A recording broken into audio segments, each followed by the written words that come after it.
Good morning, my dear friends. I am waking up. Really good to see you. I've got my coffee. I want to apologize. The last video that I did on a couple Bath and Body Works candles, the sound on it was super muffled. I think I was trying to experiment with like camera placement and I pushed it back too far and my voice was not coming over very well. Thank you for watching it anyway. I almost re-recorded and thought, oh, well, why not? Obviously, I'm going to need to buy an external microphone going forward if I want to experiment like that, and I am considering it. Hopefully, you can hear me a little bit better this time around. I've pulled it closer. I have 5 daylights for you today from Kringle. This is their new spring line. I ordered a couple candles, and then at the time, the only daylights that were available from the new spring collections, sorry about my hair here, it's a little crazy. Morning.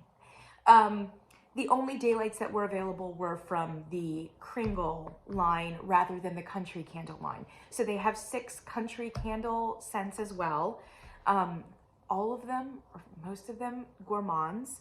Probably not going to get a lot of those reviewed on this channel, but I do have 3 that I'm maybe interested in. At any rate, the daylights weren't available for those particular candles, so I just had to go with the Kringle ones. So there was one gourmand in the Kringle line, and it escapes me right now what it was. It wasn't Cosmic Cupcake, because Cosmic Cupcake was in the other. At any rate, it'll come to me after I shoot this video. I did not get that one. So we have 5 daylights. One of them is Avocado Palm. One of them is Botanicals. One of them is Sea Breeze. One is Tea Time. And the other is Mon Amour. I think the labels are really gorgeous on all of these. They really knocked it out of the park with their labels, at least with the labels on the 2 wicks. The other labels we're gonna get into. I really appreciate this particular collection because I think there's a little something for everyone. And I think that they were really creative about the various different spring elements that they pulled forward with all of these candles. There's not a whole lot of cohesion because of that. It's a little bit all over the map. And one way that they could have created a little bit of at least like surface cohesion is in their labeling. And they were able to somewhat successfully do that in the tumbler designs, but the 3-wick wraparounds are all over the place. And like I said, I think a little bit more thought with the packaging would have created a little bit more cohesion. But that's really a very minor element. What is the major element is, what are these scents and do we like them, right? So I'm going to talk about them. I am not going to talk in detail about the scent notes. You can get those. I'll link all of these candles down below. Check out the website, and many of you may already know what the scent notes are anyway. These are just very, very first impressions. I anticipate buying most or all of these in a larger form at some point, burning them down, giving you a good review, and at that time, I will definitely give you all of those scent notes in greater detail.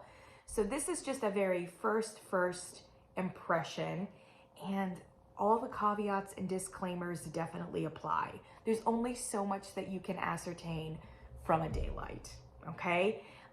You can basically ascertain whether you like the scent and would potentially like it in a larger presence, or like you find the scent revolting and absolutely not would you buy it. That's about it. Sometimes you can make some conjectures about strength and throw, about the way that you're experiencing it, even in this small package, but sometimes that can be difficult, and there are a lot of surprises, things that really jump out at you in the daylight, and then when you burn them in your house are actually pretty retreating, pretty fading. And then other ones that you think, what is this? And then has this amazing throw, this amazing presence in your house. So caveats aside, the two that I was most excited about are Sea Breeze and Avocado Palm, actually. Those are the two I was most excited about because I'm a tropical girl. Because if I had my druthers, I would live in the tropics or spend most of my time there. I love the ocean like it's nobody's business. And I would just be so happy. I love the sun. I could have the sun 6 a.m. to like, 10 p.m. Just all the sun all the time. So I love it when a candle takes me to the tropics. So I was most excited about these two because I thought these were gonna really be my jam. Weirdly, I am most conflicted about these two, and the other three that I wasn't sure about, I actually really love. So let's talk right away about Sea Breeze and Avocado Palm. I'm gonna start out with Sea Breeze, which looks just so, okay? It's got this beautiful tall palm tree that's being waved by the wind. It's really nice.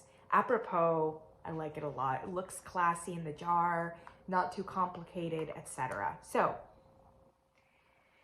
Sea Breeze. Okay, so first of all, it's not cloying, it's not artificial. Man, it's amazing the percentage of candles out there, all companies, that try to snatch at some part of the tropics. I mean, it's like a huge genre. And how many of them really nail it?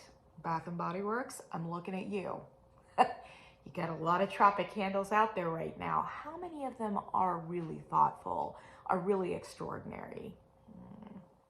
So easy for this to go cheap. And I'm happy to say this one does not. It's fresh and it's authentic smelling. It feels like a Sea Breeze. It really does. It doesn't smell like suntan lotion or like a lot of synthetic tropical fruits, etc. Definitely a lot of coconut, but it's like a muted, I would say more like a coconut milk, coconut water kind of coconut. I want to say coconut milk because coconut water is a little bit more salty. And this is definitely soft and sweet. So I would say coconut milk.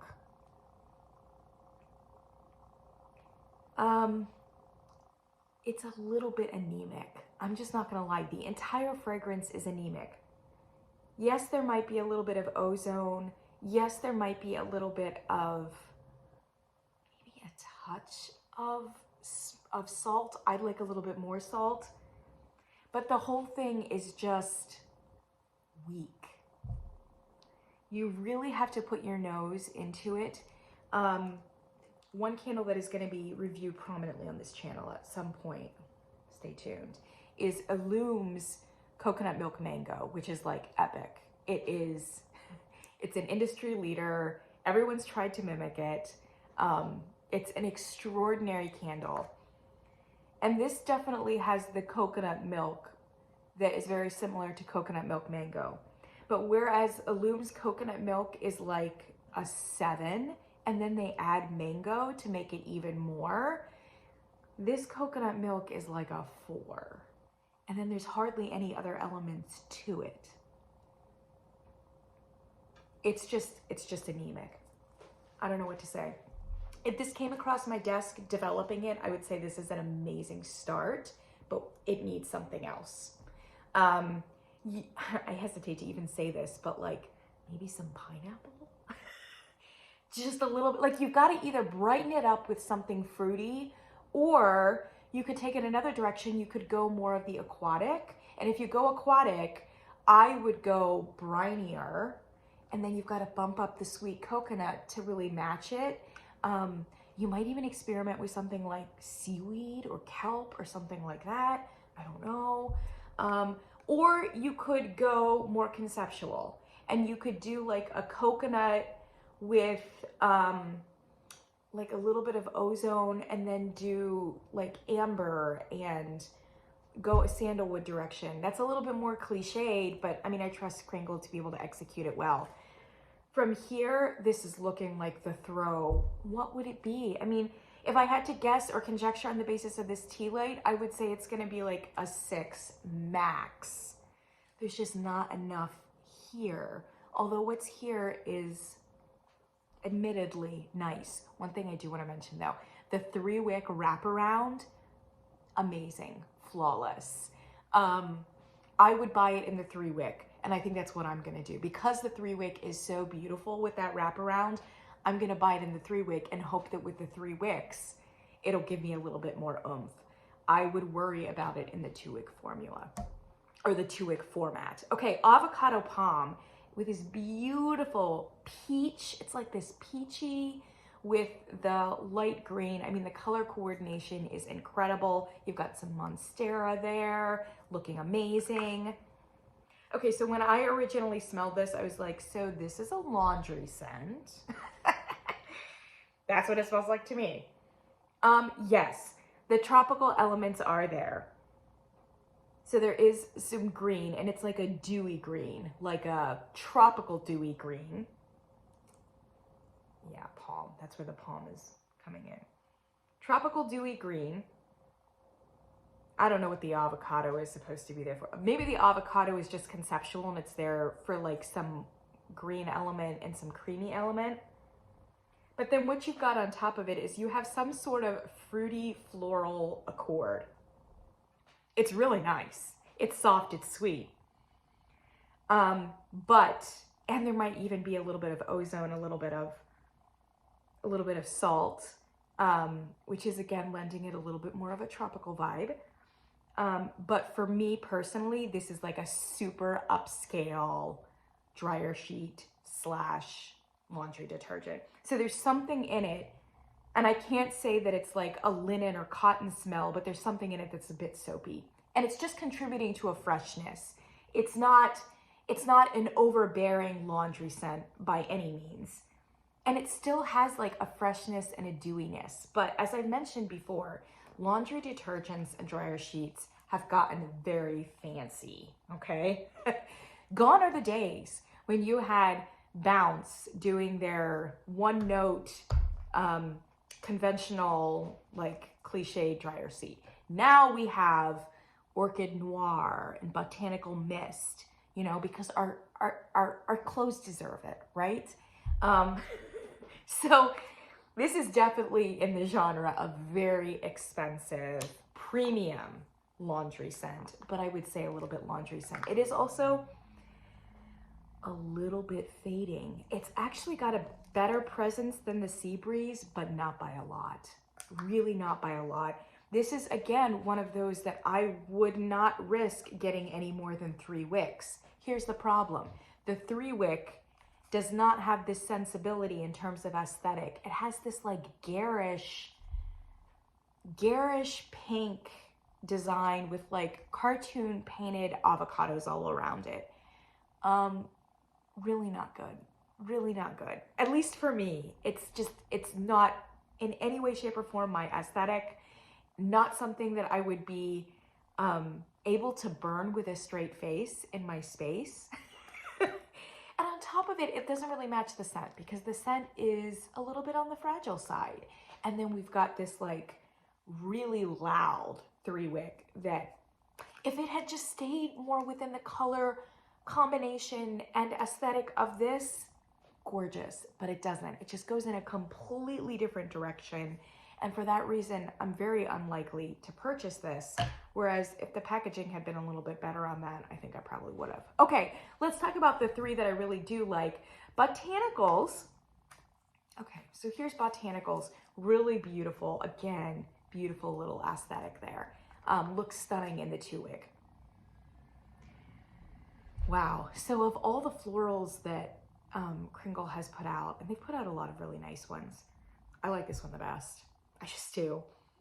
It's everything that it needs to be and no more. So I don't know all the flowers that they've used here, but it kind of smells like lily, lilac, and maybe rose. And I know those 3 are powerhouses. Might even be some other white flowers.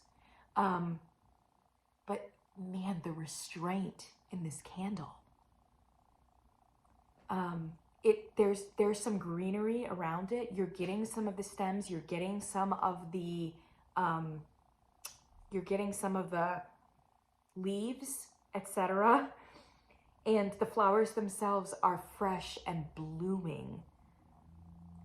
So not only is it authentic, but if you can smell growing and growth, like I can almost feel the warmth of the plant as it's actively growing. It smells like it's growing. Like it's not just like a three-dimensional approximation of like a flower scent. I can't even explain to you how authentic this smells. I feel like I'm in a garden. I really, really do. It's incredible. I love it. I love it. And I'm so excited to burn it. I really am.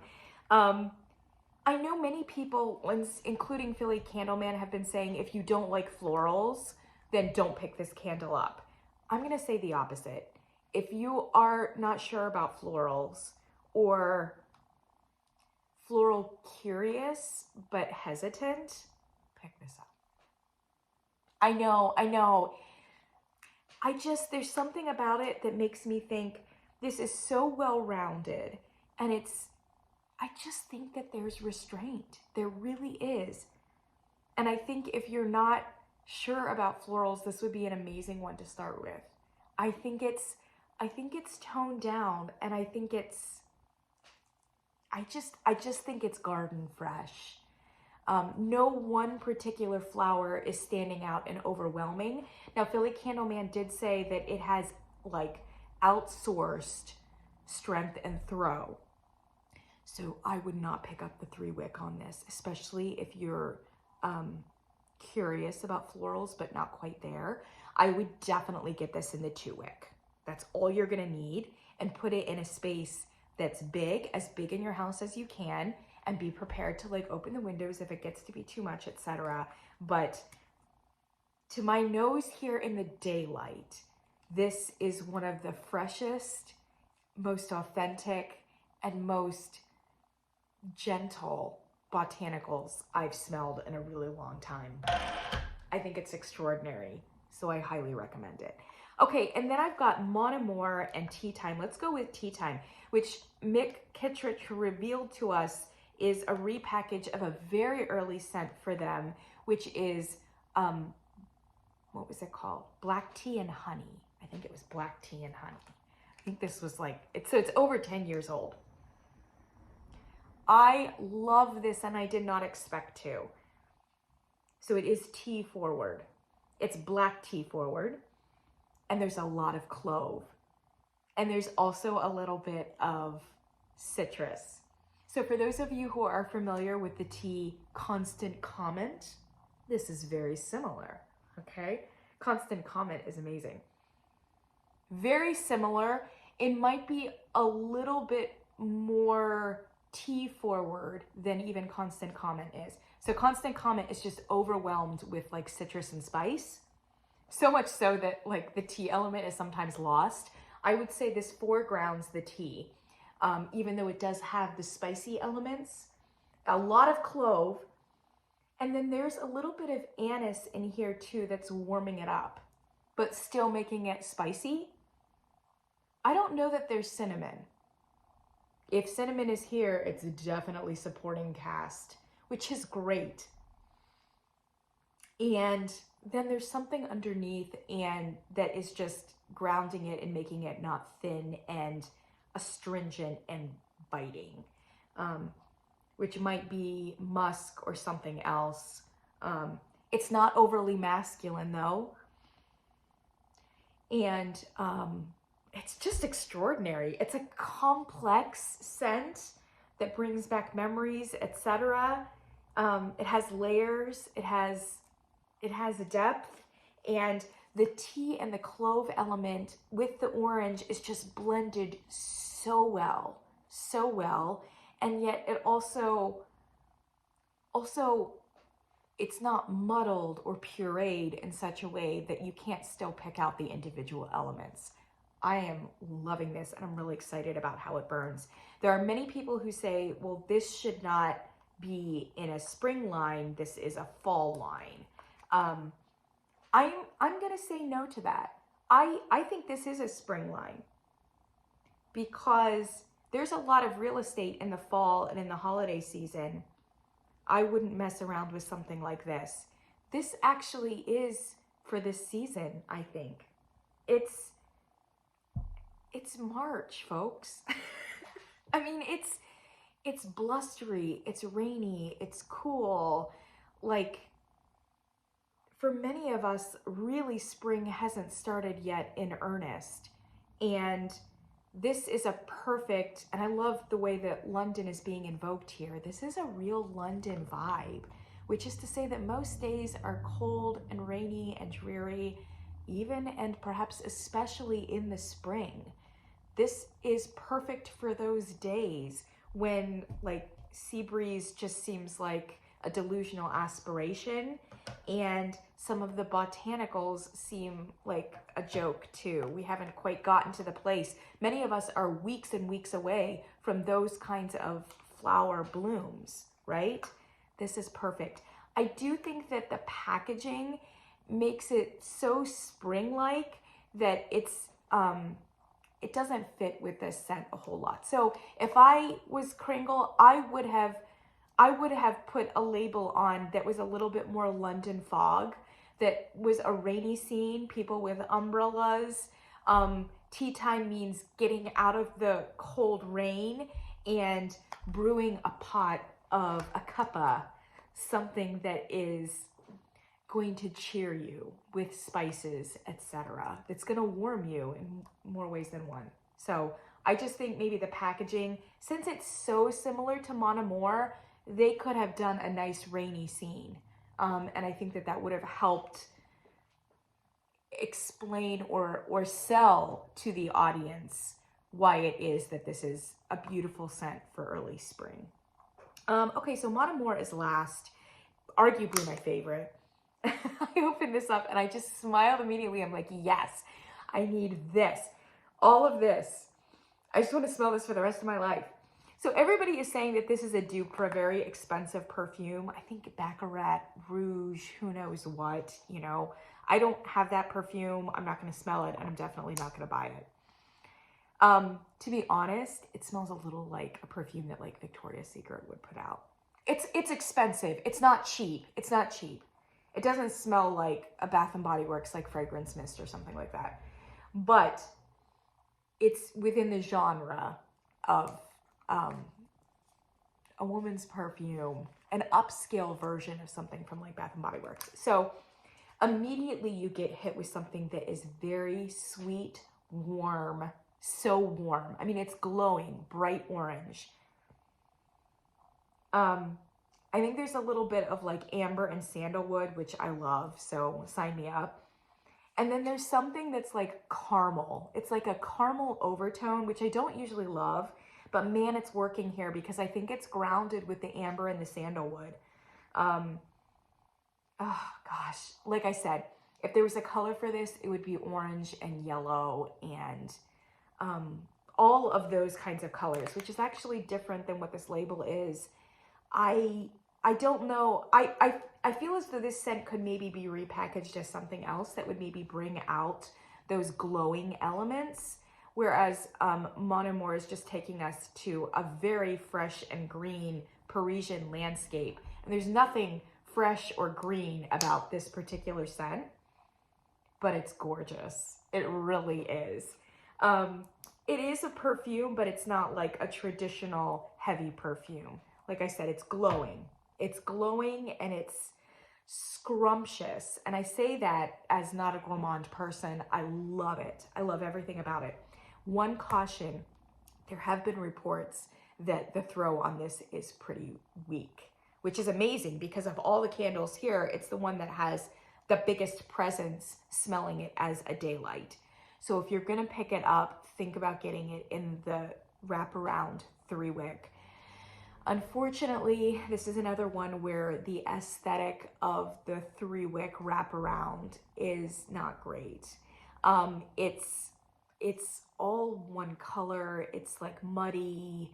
It just has nothing to do with even the bright blue green freshness of the aesthetic here for the 2-wick.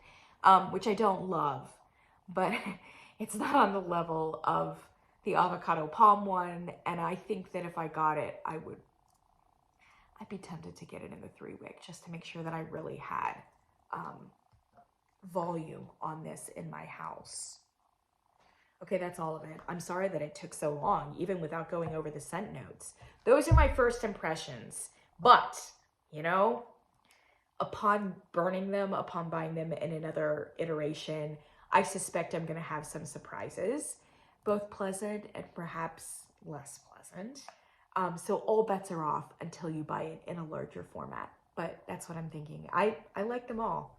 I think they all have strong elements. So yeah, check them out. I'll see you in the next one.